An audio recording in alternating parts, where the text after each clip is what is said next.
previous verse was about the consolidation of enlightenment practice. It's about the enlightenment practitioner who's becoming established in awareness. And in order for this to happen, there must be a realization of the nature of what we'd call ordinary reality. And in the previous verse, this was described as nothing more than a dream event. It's of the same consequence as a dream, the same consequence that a dream has after you've woken up from it.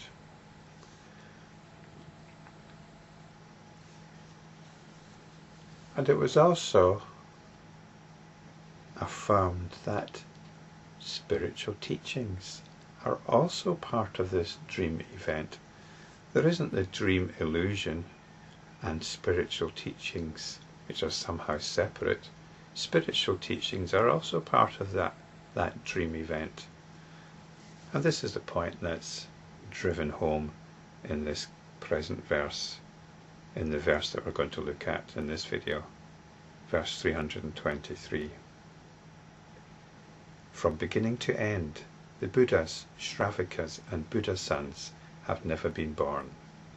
The mind is removed from what is visible, being always a Maya-like existence. So from beginning to end, the Buddha of the past, Buddhas of the past, any Buddhas of the future, they've never been born. The Sravakas and Buddha sons, or children of the Buddha, have never been born either. The Sravaka we can understand as those that work on their mind. And the Buddha sons, the children of the Buddha, are those who are in touch with fundamental awareness. These two are two aspects, the two dynamics of enlightenment practice. Once awareness is touched, the mind has to be navigated so that there can be further establishment in awareness. So, and the Buddhas here are the inspiration for enlightenment practice. And all of this is completely divorced from conventional understanding. The enlightenment practitioner, the successful enlightenment practitioner, understands conventional reality to be nothing more than what was described in the previous verse as a dream event, and in this verse as a Maya-like existence. This is the force that lends us to believe that what we believe is real is real. So knowing this, it follows quite naturally to say that not only have the Buddhas, Sravakas and children of the Buddha never been born, but nothing's been born. Nothing's been born whatsoever. When you meet a friend in a dream, has that friend been born?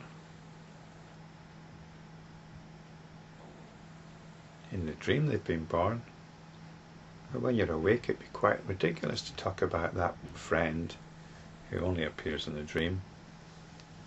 That parents and was given birth to in a hospital or somewhere. It'd be quite ridiculous.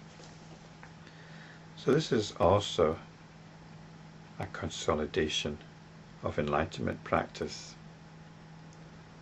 The mind is removed from what is visible.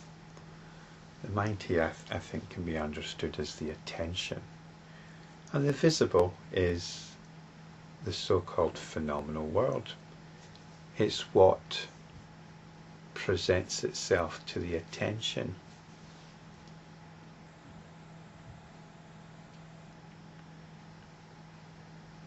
The successful enlightenment practitioner is not buying into it.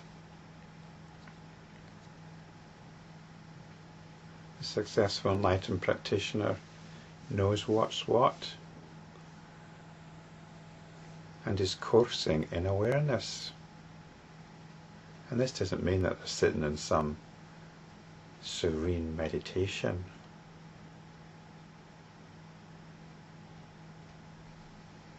They're getting on with everyday activity, like the dreamer who knows that they're dreaming.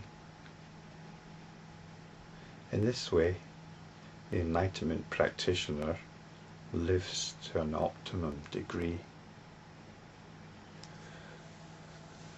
They're aware of that tendency.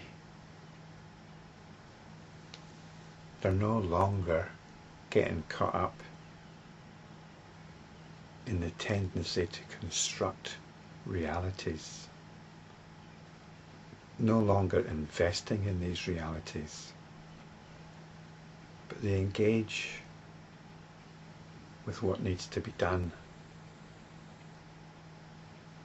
They get on with it without investing any ego into it. But in their heart, there's stillness and purity.